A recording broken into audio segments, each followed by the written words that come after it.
Britain, in the late 1970s, was a country standing at a crossroads. Inflation was rising. Industries were failing. Strikes were common.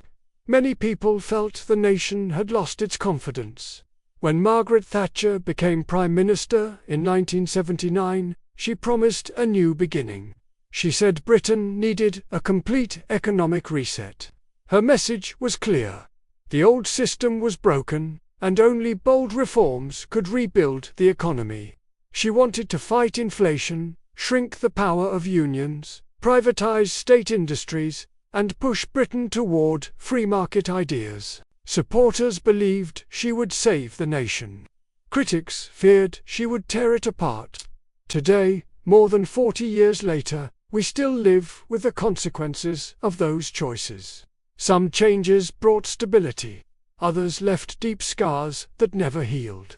To understand modern Britain, we must understand what those reforms truly cost. The early 1980s were a shock for millions of ordinary people. To control inflation, the government raised interest rates to some of the highest levels seen in modern British history. Businesses struggled to borrow money. Many could not survive. The recession that followed was severe. Manufacturing output collapsed. Over 2 million jobs disappeared in a short span of time. Coal mines, steel plants, shipyards, and engineering firms that had defined Britain's identity for generations began to close. Unemployment passed 3 million. Families who had worked in the same industries for decades suddenly found themselves without income or direction. Streets that were once full of workers became quiet. Homes that had been full of security were now full of uncertainty. The goal was to rebuild Britain's economic strength. But the path toward that goal was harsh, and the human cost was heavy. Trade unions had long been a powerful force in British society. For decades, they fought for better wages, safer conditions, and workers' rights. Thatcher believed their power was too strong. She argued that unions were blocking progress and making British industries uncompetitive. Her government passed a series of laws that restricted strikes and limited union influence. Some industries became more efficient. Some workplaces became more modern. But the balance of power shifted dramatically. Employers gained more control. Workers lost bargaining power. Over time, wages began to grow more slowly for many professions. Highly skilled workers in finance, technology, and management saw their incomes rise. But many lower-skilled workers experienced the opposite. The labor market became flexible, but it also became more unequal. The decline of union power changed the nature of work in Britain, and that change still shapes the job market today. Privatisation was another core part of Thatcher's plan. Companies that had been owned by the state were sold to private investors. British Telecom, British Gas, British Airways, British Steel, and many others moved into private hands. Supporters said this created competition and made companies more efficient. For many people, it also meant the chance to buy shares and feel part of a new economic era. But privatisation also had hidden costs. Essential services that had once been stable under public control now chased profit.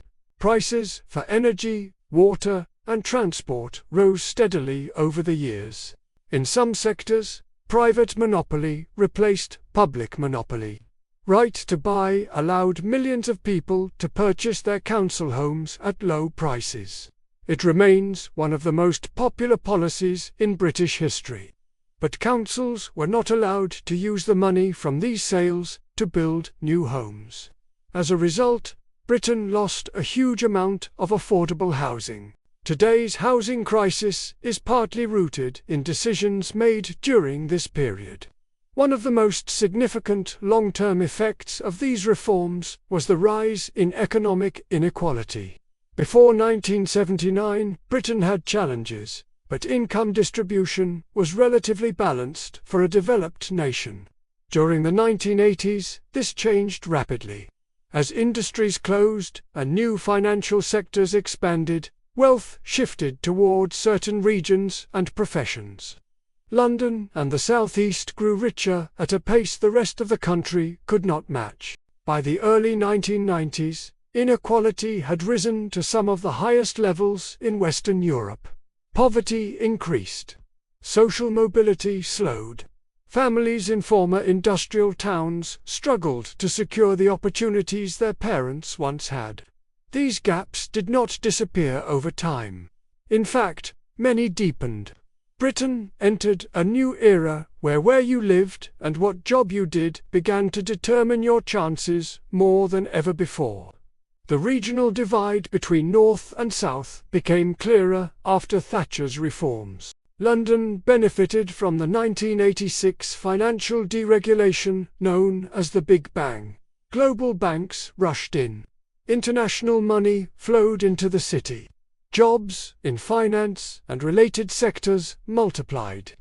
London became one of the world's most important financial centers. Property prices rose. Wages increased. Opportunities expanded. But outside the capital, many towns were left behind. The industries that once supported them never returned. Investment slowed. Young people moved away in search of better jobs. Some regions spent decades trying to recover, and many are still trying today. The idea of a two-speed Britain did not appear by accident. It was built through economic decisions made during this period. Supporters of Thatcher's reforms argue that she modernized Britain. They say she broke the cycle of inflation, reduced government debt, ended constant strikes, and pushed the country toward a competitive global future. It is true that inflation fell sharply by the mid-1980s. It is true that the private sector expanded. It is also true that Britain became more entrepreneurial, attracting foreign investment and strengthening its financial sector. For many people, the 1980s brought new opportunities, more choices, and a feeling of renewed national confidence. These achievements mattered, and they played a major role in Britain's economic journey. But they did not tell the whole story. National success often hid local pain. Rising averages hid rising inequality, and short-term growth sometimes created long-term strain. The social impact of deindustrialisation was deep. When factories closed, communities lost not just income but identity. Skilled workers suddenly felt their abilities had no value. Young people struggled to find stable careers. Crime rose in some areas. Life expectancy fell in others. Shops closed. Pubs shut down. Streets, once full of life, became symbols of the past. The emotional toll was enormous. Many towns that had powered the British economy for a century were left with a difficult question. What comes next? Some adapted. Many never fully recovered. The long shadow of those closures is still visible in the challenges these regions face today, from unemployment to health inequality to regional poverty. Privatized services also created long-term effects. Rail travel became more expensive. Energy prices rose faster than wages.